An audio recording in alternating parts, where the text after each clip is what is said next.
আল্লাহ তাআলা 4 নম্বর পারা 2 নম্বর পৃষ্ঠা সূরা আলে ইমরান এর 102 নম্বর আয়াতের মধ্যে আল্লাহ বলেন, ইয়া আইয়ুহাল্লাযীনা আমানুত্তাকুল্লাহ হাক্কা তুকাতিহি ওয়া লা তামুতুন্না ইল্লা ওয়া আনতুম মুসলিমুন। আল্লাহ তাআলা মুমিন বান্দাবান্দিদেরকে ডাক দিয়ে বলেন, যারা আমার উপর ঈমান এনেছো, যারা আমি আল্লাহকে বিশ্বাস করো, যারা পরকালকে বিশ্বাস করো, যারা ওই কঠিন কিয়ামতের ময়দানের হিসাব নিকাশকে যারা বিশ্বাস করো, যারা কবরের জিন্দেগির হিসাব নিকাশকে বিশ্বাস করো, সেই সমস্ত মুমিন বান্দাদেরকে ডেকে আল্লাহ বলেন, ইত্তাকুল্লাহা হাক্কা তুকাতি, আমি আল্লাহকে তোমরা পরিপূর্ণভাবে ভয় করো, ভয় করার মতন। সুবহানাল্লাহ। মুমিনদেরকে ডাক দিয়ে বলছে, বেঈমানদেরকে উদ্দেশ্য করে নয়।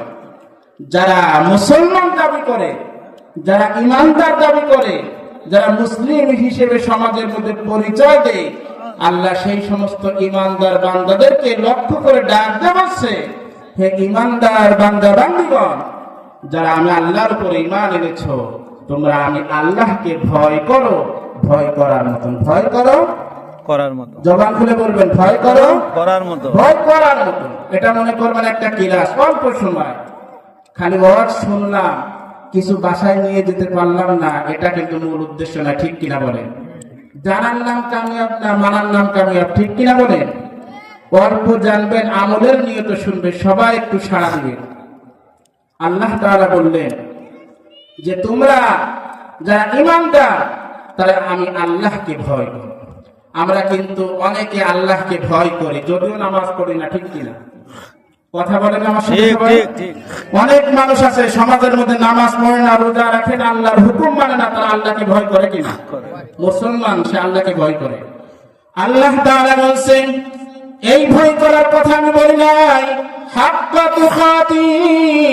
এর ব্যাখ্যায় মুফাসসিরিন ইকরামরা লিখছেন, আল্লাহ তাআলা এখানে বুঝাতে চেয়েছেন যে ব্যক্তি পরিপূর্ণ আমি আল্লাহকে ভয় করবে, সেই ব্যক্তি শরীয়তের বাইরে কোনো কাজ করতে পারে না। ঠিক কিনা? আপনি আল্লাহকে ভয় করেন, আবার নামাজ পড়েন না, রোজা রাখেন না, মহিলারা বেপরদায় চলে, বিভিন্ন হারাম কাজের মধ্যে লিপ্ত আছেন, শিরকের মধ্যে লিপ্ত আছেন, হারাম উপার্জনের মধ্যে লিপ্ত আছেন, আপনি আবার মুমিন দাবি করতেছেন। আল্লাহ বলতেছেন, এটা প্রকৃত আমি আল্লাহকে তোমরা ভয় করো না। যে ব্যক্তি আমি আল্লাহর ভয় অন্তরের মধ্যে পরিপূর্ণভাবে ঢুকাবে, সে কোনোদিন বেনামাজি হতে পারে না। ঠিক কিনা? সে কোনোদিন রমজানের রোজা ছাড়তে পারে না। ঠিক কিনা? সে কোনোদিন হারাম কাজের মধ্যে লিপ্ত হতে পারে না। ঠিক কিনা?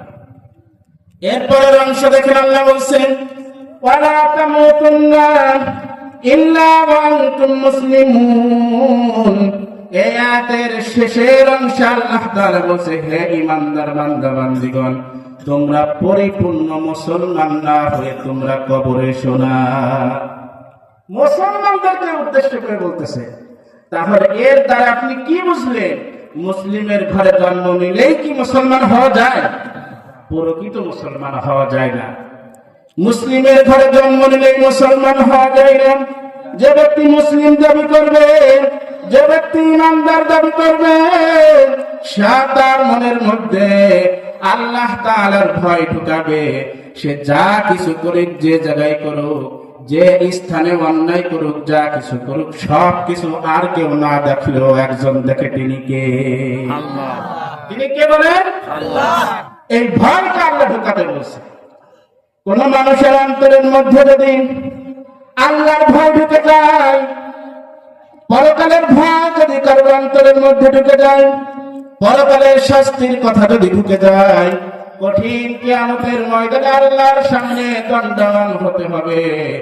আল্লাহ তাআলার সামনে দাঁড়িয়ে কিয়ামতের ময়দানে দুনিয়ার সব কিছুর হিসাব দিতে হবে। এই ভয় যার মধ্যে ঢুকে যায়, সে কোনোদিন গুনার কাজ করতে পারে না। ঠিক কিনা?